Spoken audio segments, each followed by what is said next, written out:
नमस्कार, मैं हूं राजमोहन तिवारी और आप देख रहे हैं लाइव बिहार।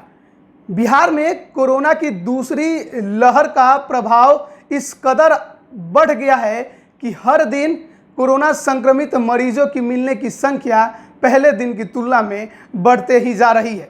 स्थितियां प्रतिदिन बिगड़ते नजर आ रही है और इसके साथ ही पोल खुलता नजर आ रहा है बिहार के हेल्थ सिस्टम का। कहीं पर बेड उपलब्ध नहीं है, तो कहीं ऑक्सीजन की कमी, तो कहीं दवाओं की कमी। और इन्हीं अस्पतालों के स्वास्थ्य सुविधाओं के हकीकत जानने के लिए अब पटना हाई कोर्ट ने 2 सदस्यीय एक कमेटी का गठन किया है, जो राज्य में डेडिकेटेड कोविड अस्पतालों का औचक निरीक्षण करेंगे और हाई कोर्ट को इस संबंध में पूरी रिपोर्ट देंगे कि किस प्रकार से कहां पर क्या व्यवस्थाएं हैं।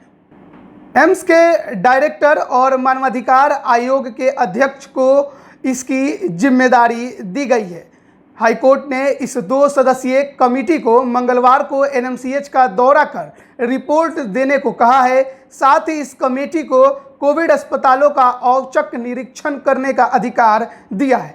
कोर्ट ने राज्य में स्थायी ड्रग कंट्रोलर नहीं रहने पर सवाल उठाते हुए सरकार को जवाब देने का निर्देश दिया है। इसके अलावा कोविड कंट्रोल के लिए अब तक बने एक्शन प्लान के बारे में जानकारी राज्य सरकार से मांगी है। कोरोना को लेकर हाई कोर्ट में सोमवार की शाम 4:30 बजे से सुनवाई शुरू हुई तो रात 8:30 बजे तक चली। इस दौरान कोरोना से बचाव में इस्तेमाल हो रहे रेमडेसिविर इंजेक्शन के बारे में एम्स डायरेक्टर ने कोर्ट को बताया कि यह दवा कोरोना संक्रमण की रोकथाम में ज़्यादा कारगर नहीं है। इसके बावजूद पता नहीं क्यों इसके लिए हाय तौबा मची है।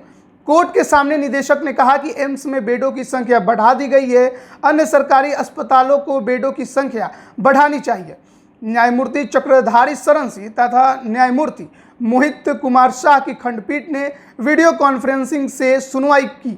कोर्ट ने कहा कि कोरोना की दूसरी लहर में ऑक्सीजन और दवाओं की कमी से मरीजों का मरना वाकई मानवाधिकार का उल्लंघन है।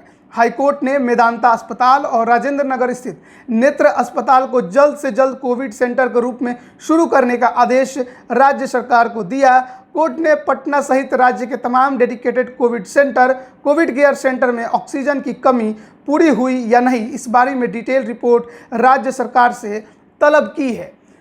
तो इसके पहले भी कई बार राज्य सरकार को पे सवाल खड़ा कर चुका है हाई कोर्ट। इसके पहले भी एक बार सुनवाई हुई थी, उसमें भी स्वास्थ्य विभाग क्या सुविधाएं दे रहा है अस्पतालों में, इस संबंध में रिपोर्ट मांगा था। स्वास्थ्य विभाग जवाब देते देते उसे नहीं सूझ रही थी कि हाई कोर्ट के सवालों का किस प्रकार से जवाब दे। और एक बार फिर जब सोमवार की शाम 4 घंटे सुनवाई हुई तो सरकार पर ही सवाल खड़ा रहा कि आखिर कैसे ऑक्सीजन और दवाओं की कमी से लोगों की जान जा सकती है। और हाईकोर्ट का मानना है कि ऑक्सीजन और दवाओं की कमी से अगर किसी की जान जा रही है तो यह बिल्कुल मानवाधिकार का उल्लंघन है। अब 2 सदस्यीय जो कमेटी बनाई गई है वो अपनी रिपोर्ट बहुत जल्द हाईकोर्ट में रखेगी और उसके बाद पता चलेगा कि बिहार के अस्पतालों में किस प्रकार से जो ज़रूरत की सुविधाएं हैं ऑक्सीजन, दवाओं, बेडों की, वो उपलब्ध सरकार करा रही है। क्योंकि कई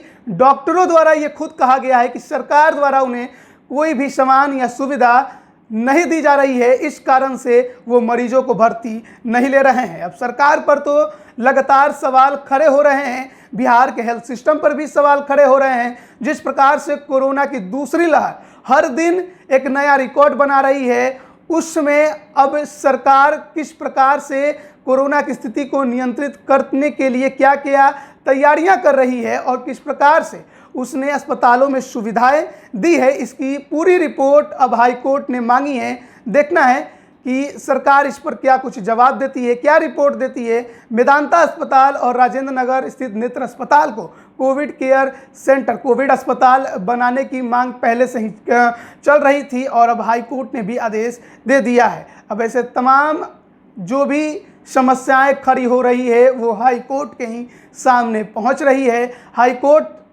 हस्तक्षेप कर अब बिहार सरकार को डांट फटकार लगा रहा है कि किस प्रकार से आप बिहार के हेल्थ सिस्टम को बनाया है आपने और किस प्रकार से अस्पतालों में सुविधाएं दे रही हैं।